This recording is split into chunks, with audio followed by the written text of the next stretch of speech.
Pre budget में क्या strategy रहेगी।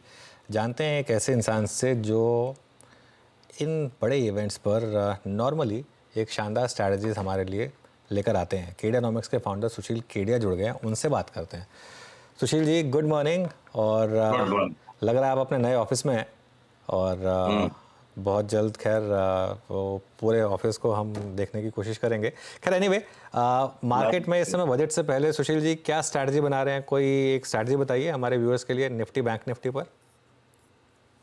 देखिए, कभी भी जब बड़ा इवेंट होता है, कोई भी बड़ा इवेंट, आप ये कॉर्पोरेट रिजल्ट्स पे भी कर सकते हो। हम नॉर्मली ऑप्शन स्ट्रेटजीज पे बात नहीं करते हैं क्योंकि मेरी पर्सनल बिलीफ है पूरा ऑप्शन फाइनेंस एक होकस पोकस है, कल्चरल चीज है, कोई मैथ्स नहीं है उसमें। फिर भी बड़े इवेंट्स पे जब भी न्यू इंफॉर्मेशन का डिसरप्शन आ सकता है, आप लॉन्ग वॉल स्ट्रेटजीज अगर खेलते हो और यहाँ पे डबल जोड़ा ट्रेड होगा। मैं हिंदी भाषी चैनल पर हूं तो डबल जोड़ा पेयर ट्रेड हम इसको कहेंगे। आप क्या करो कि कॉस्टली स्ट्रैडल बेच दो और सस्ते वाले स्ट्रैडल्स खरीद लो। तो फॉर एग्जांपल, आप निफ्टी पे 400 पॉइंट ऊपर और 400 पॉइंट नीचे के एक एक कॉल पुट बेच दो, महंगे वाले।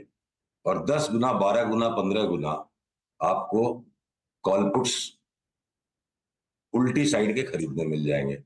तो अभी से लेके इलेक्शन तक अगर वॉलेटिलिटी बढ़ेगी, जो बढ़ेगी, तो टाइम डीके इस स्ट्रेटजी को खा नहीं पाएगा।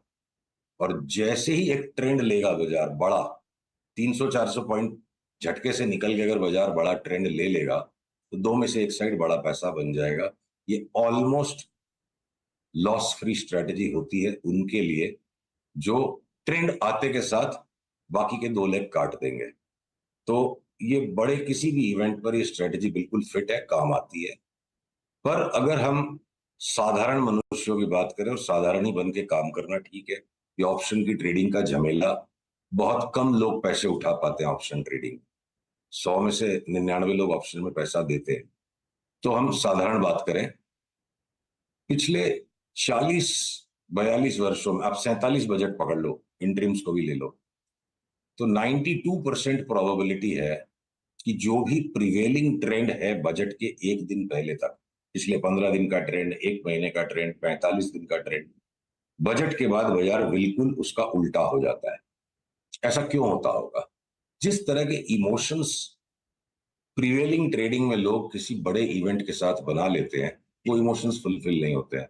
तो big events create a disenchantment, particularly the Indian budget.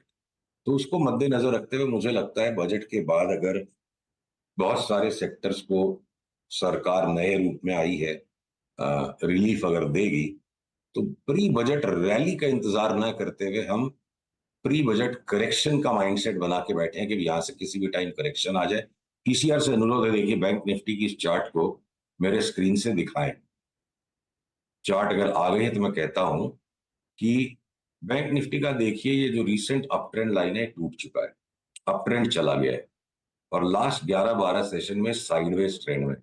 इस ट्रेंड का जो लो पॉइंट है 52,230, उसको ये तोड़ दे तो बैंक निफ्टी एक अच्छा खासा करेक्शन दे सकता है। पर एक ट्रेंड लाइन टूट गई, पहला शॉर्ट आ गया। अब शॉर्ट को जो डबल करने का लेवल है 52,250, उसके नीचे जाए तो फिर ट्रेंड के हिसाब से बैंक निफ्टी शॉर्ट करने की है। निफ्टी में अभी भी थोड़ी सी गर्मी बनी हुई है। ये लास्ट 4 दिन से ही देखिए साइडवेज गया है और अभी भी ये बिल्कुल न्यू हाइस के करीब है। तो बैंक्स में करेक्शन आ जाए और आपके अडानी के स्टॉक चल जाएं, कुछ सीमेंट के स्टॉक्स चल जाएं, आईटी में भी थोड़ी जगह है, तो एक सेक्टोरल रोटेशन के हिसाब से बैंक्स का जो over bought over distributed stature है, शायद वहीं करेक्शन बने। बाकी बाजार का देखना पड़ेगा, बहुत एक्सेप्शनली स्ट्रांग मार्केट है। तो देखते हैं क्या होता है प्री बजट टेंडेंसी इस साल। ये तो है, खैर मार्केट में बहुत एक्सेप्शनली स्ट्रांग है इस समय। स्टॉक्स, टॉप स्टॉक्स क्या रहेंगे इस समय? सुशील, कोई स्टॉक स्पेसिफिक 2-3 स्टॉक्स जो इस समय सबसे अच्छे लग रहे हैं आपको? देखिए, आपकी एयरलाइन स्पेस में रंग आते जा रहा है। तो इंडिगो ने भी जो करेक्शन दे दिया था, अब शनय शनय शुरू हो गया। हम थोड़ा सा इंतजार कर रहे हैं। स्पाइस जेट ज्यादा वॉलेटाइल है, हो सकता है उसमें 15-20% तक की भी एक करेक्शन बने और उसको हम दबोचेंगे for a big mega move तो एक आपकी जो भी डेवलपमेंट्स हैं, क्या पता क्रूड का बड़ा स्लाइड जस्टिफाई कर देगा कि एयरलाइन के स्टॉक्स में सस्टेन्ड अप मूव आ जाए 3-6 महीने। केमिकल्स में हम लगातार बरकरार रहेंगे। अब एचपीसीएल बीपीसीएल की चार्ट्स बिल्कुल तैयार हो चुकी हैं जोर से ऊपर का जंप लेने के लिए। आई थिंक खाली एक क्रूड के करेक्शन को जो इल्यूसिव सी मूव दे रही है क्रूड की चार्ट, वो थोड़ा करेक्शन एक्टिवेट जब हो जाए तो मुझे बीपीसीएल एचपीसीएल में लार्ज कैप्स में बड़ी मूव लगती है। हम कुछ शॉर्ट साइज में भी ट्रेड्स हैं। देखिए डॉक्टर रेड्डीज ने कल शॉर्ट सेल सिग्नल दे दिया, और ये चार्ट देखने के लिए अचंभा करने वाली लग सकती है। पीसीआर अगर कृपया इस चार्ट को दिखा पाए, मुझे डॉक्टर रेड्डीज में लगता है कि 6500 की अब तेजी नहीं है और ये 5000 का भी घर तोड़ दे। तो रोटेट हो रहे हैं स्टॉक्स। सेम तरीके से सन फार्मा में भी बड़ा करेक्शन अब बनना शुरू हो गया है। 20-25% डॉक्टर रेड्डी सन फार्मा दोनों बढ़ जाए। अगला नंबर क्या पता डीवीज का आ सकता है।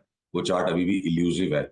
और अगर एसीसी अंबुजा जो अडानी के 2 सीमेंट स्टॉक्स जो लगता है बिल्कुल उनकी पीक पूरी हो गई, दुनिया भर के और दूसरे सीमेंट के स्टॉक्स हैं जहां मुझे लगता है अब से लेके दी 4 रुपया सीमेंट की बोरी का भाव बढ़ गया तो माल बेच दो। ये 4 रुपया 6 रुपए के फ्लक्चुएशन होते रहते हैं, और ये सब सीजनल चीजें हैं। सीमेंट में सस्टेन्ड अप ट्रेंड है। लार्सन एंड टूब्रो बढ़ेगा। तो वही पुराने हमारे सारे बेट्स हैं। कोई एकदम से बाजार के इस लेवल पर बहुत नए नए स्टॉक्स को ढूंढने का भी मन नहीं करता, कितना संभालेंगे। अच्छा सुशील जी, अभी जिस दिन वो एचडीएफसी बैंक का क्रैक आया था उस दिन एसबीआई थोड़ा शूट अप हुआ, तो एक तुलना, ये पूरा बाजार तुलना कर रहा था, मैं भी कर रहा था, हम सब बात कर रहे थे इस पैनल पे कि क्या बैंक निफ्टी को एसबीआई संभालेगा, पीएसयू बैंक संभालेंगे।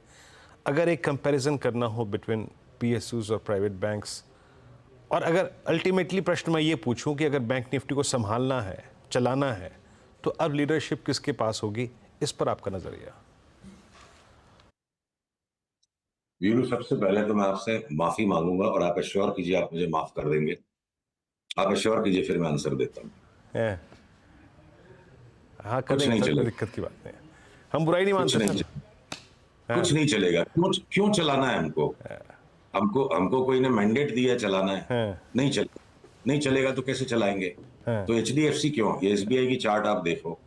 वो गाना था ना, जिसकी एक लाइन थी, सबका नंबर आएगा। हाँ, तो सबका नंबर आएगा बैंक्स में। मतलब ये एसबीआई की चार्ट जो है, इस पे कोई स्टैंप तो लगी हुई नहीं है कि ये जीवन भर बढ़ती ही रहेगी। ये भी बिल्कुल तैयार है, और पूरी बैंक निफ्टी के साथ इसको भी ढेर होना है। तो तो यहाँ मतभेद है, और इसलिए मैंने क्षमा याचना कर ली, और थोड़े स्ट्रांग शब्दों में इसलिए कह रहा हूँ कि जिनकी चार्ट, जिनकी सोच थोड़ी हटके होती है, उसमें ध्यान लोगों का लेट से जाता है। मैं अपनी गर्दन बाहर निकाल के बात करने को तैयार हूं बिल्कुल। भट्ठा बैठ जाएगा बैंकों का। तो एसबीआई चला देगा बैंक निफ्टी को, ये चला देगा, ये सब हमारी उम्मीदें हैं। एंड किसी भी बुल का सबसे बड़ा शत्रु उम्मीद होती है। उम्मीद पे दुनिया कायम है, बुल मार्केट कायम नहीं होते। बुल मार्केट वरीज पे कायम होते हैं। तो मुझे किसी भी बैंक की चार्ट में कहीं जगह नहीं दिखती कि किसी भी तरह से कोई तेजी हो जाए। कारण क्या बनेंगे वो आने वाला समय हमें दिखाएगा, न्यूज़पेपर में पढ़ लेंगे उन कारणों को। और सुशील जी, इसमें बुरा मानने वाली बात क्या है? मूल्य, प्राइस, प्राइस की दूसरी तरफ बायर होता है, एक तरफ सेलर होता है ना? इसमें बुरा क्या मानना? ठीक है, आपका व्यू कुछ और है। मैंने प्रश्न जो पूछा यहाँ पे इस कुर्सी की गरिमा रखते हुए प्रश्न पूछा सर, अच्छा आंसर था आपका। हाँ, अग्रिम क्षमा याचना करती है। नहीं नहीं नहीं, ऐसी कोई बात नहीं है। अच्छा, आज मारुति में एक बहुत स्ट्रांग हुआ है, और मारुति पे आप 12,800, 12,500, 13,000 के जोन में एक स्ट्रांग सेलर थे। आज की ये कैंडल आपको क्या कह रही है? या फिर आज जो एक बड़ा, आई थिंक यूपी सरकार का निर्णय है, wave of I think registration fee on hybrid cars, ये ऑटो में मारुति सबसे ज़्यादा, अगर आप देखें जिसे कहते हैं ना, आई मीन पेन में रहा ये स्टॉक। अभी मारुति पे आपका टेक? कृपया पीसीआर इस चार्ट को दिखाएं। देखिए अप्रैल के महीने में जो मारुति के भाव आ गए थे 29 अप्रैल को, वो भाव के बाद अभी तक ये साइडवेज ही घूम रहा है। और ये एक शॉर्ट टर्म ट्रेडिंग के लिए एक पैटर्न था यहाँ पे कि एक ब्लिप आ जाएगा। अब जब तक ये ऊपर की हरी लाइन 12,968 नहीं क्रॉस करे, यहाँ तो कोई मोमेंटम बायर नहीं लेवाली कर नहीं सकता है। और ये ब्रेकआउट भी अगर आ जाएगा तो हम फिर जब लार्जर वेव काउंट्स को जोड़ते हैं तो हमारे को भय है ये 14,000 जाए बिना, क्या पता 9,000 की जगह है। ये बार बार इल्यूड कर रही है। तो हमें अगर फैसला लेना होगा अपने निवेशकों के लिए, तो हम ये कहेंगे मारुति को इग्नोर कर दो। इस पे व्यू लेकर दोनों साइड पैसा लग सकता है। ये बिल्कुल छद में रच रही है चार्ट, और ये फ्लक्चुएशंस हैं, कहीं क्लियर ट्रेंड नहीं है, तो इसमें चपेट में आ सकता है आदमी।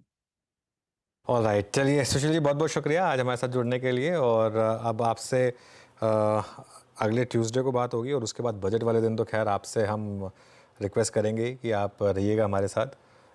उस दिन खास बातचीत होगी, बिल्कुल। वो भी ट्यूसडे को ही है वैसे। चलिए शो को यहीं समेट लेते हैं। मार्केट इस समय ठीक है, मोमेंटम इस समय मिड कैप्स में है, हालांकि मिड कैप इंडेक्स कोलैप्स हुआ हायर लेवल से। निफ्टी लेकिन मोर और लेस उसी रेंज में है, 24,350 से 24,400 जो फर्स्ट रेजिस्टेंस था। नीरज जी आ गए ट्रेडर्स हॉटलाइन लेकर। Neeraj ji good morning.